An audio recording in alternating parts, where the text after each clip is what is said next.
a clean bill, that was not going to happen.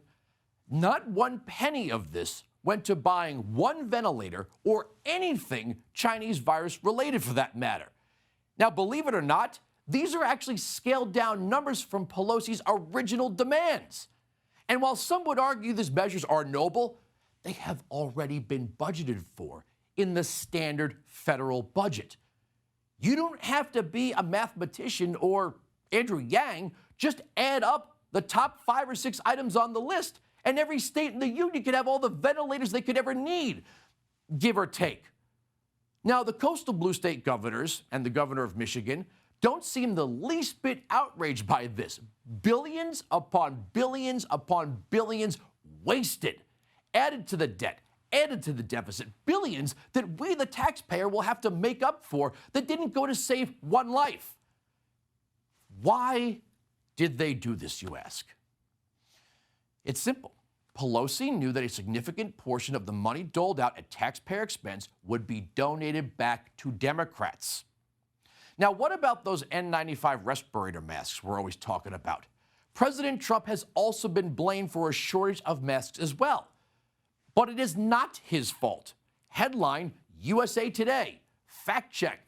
Did the Obama administration deplete the federal stockpiles of N95 masks? Now, this was in a response to 2 stories that ran in both the LA Times and Bloomberg that alleged that Obama and Biden did not replenish the strategic national stockpile after the swine flu pandemic. So, here we go. Our rating, true. We rate this claim true because it is supported by our research. There is no indication that the Obama administration took significant steps to replenish the strategic national stockpile after it was depleted from repeated crises during Obama's tenure. Calls for action came from experts at the time concerned for the country's ability to respond to future serious pandemics. Such recommendations were, for whatever reason, not heeded. I guess the Democrats and the media did not get the memo.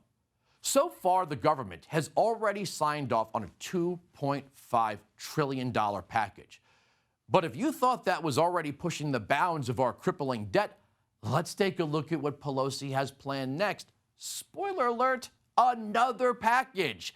You know that $1,200 to $3,000 a month the government plans to dole out? Well, that's actually now part of a 3-part package. Here's Congressman McCarthy. Then the individual checks that will go and start in 3 weeks. $1,200 per person, $2,400 per couple, $500 per child. Right. And it'll start phasing down after earning $75,000. This is critical to get us through the next 2 months and get this economy coming back, just like a hockey stick looks at. We'll have a couple tough months, so this as you is the talk next about, 2 months. but we can have the strongest economy. You said that. Yes. You said the next 2 months, and Secretary Mnuchin said the same thing, 10 to 12 weeks to address the dislocation just in the next 10 to 12 weeks. So does that mean we're getting another stimulus, a 4th package after the next 10 to 12 weeks? I'm not sure we need a 4th package. And before we go to start drafting a 4th package, I'd like these 3 packages we just put out. Remember, it's more than $2 trillion, the largest we've ever seen, to take care and get this economy moving. Wait, so before the ink is even dry on the CARES package, there's talk of a CARES 2 package? This is what the Democrats are planning. You ready for this? Headline, The Hill, pressure mounts on Congress for quick action with next coronavirus bill. Speaker of the House Nancy Pelosi and Senate Minority Leader Chuck Schumer, under pressure to show Democrats are being responsive to the crisis, are vowing quick action to build on the $2.2 trillion Coronavirus Aid, Relief, and Economic Security Act, CARES, with what they're now calling CARES 2. In a letter over the weekend, Pelosi told colleagues she wants to bring the Phase 4 package to the floor by the end of the month. Quote, "Our communities cannot afford to wait, and we must move quickly," she wrote. In a Monday afternoon conference call with Democrats, Pelosi said the emerging package will provide at least an additional $1 trillion relief, according to a source on the call. Asked Monday about the Senate returning to Washington by April 20th, Schumer replied, quote, I do think we have to come back relatively soon, unquote.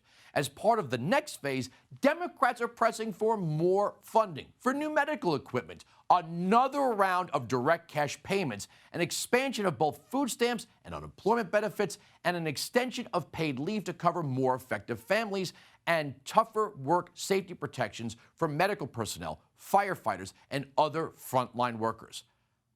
I just went over the list. They funded all of this already and more. Now, Mitch McConnell is pushing back. Headline The Hill. McConnell hits brakes on next economic stimulus package. So here's the argument. Democrats could not resist the opportunity to advance a left-wing agenda. And why should they?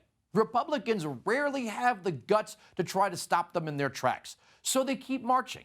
By any means necessary, they will use this panic to exploit the opportunity to reshape the government.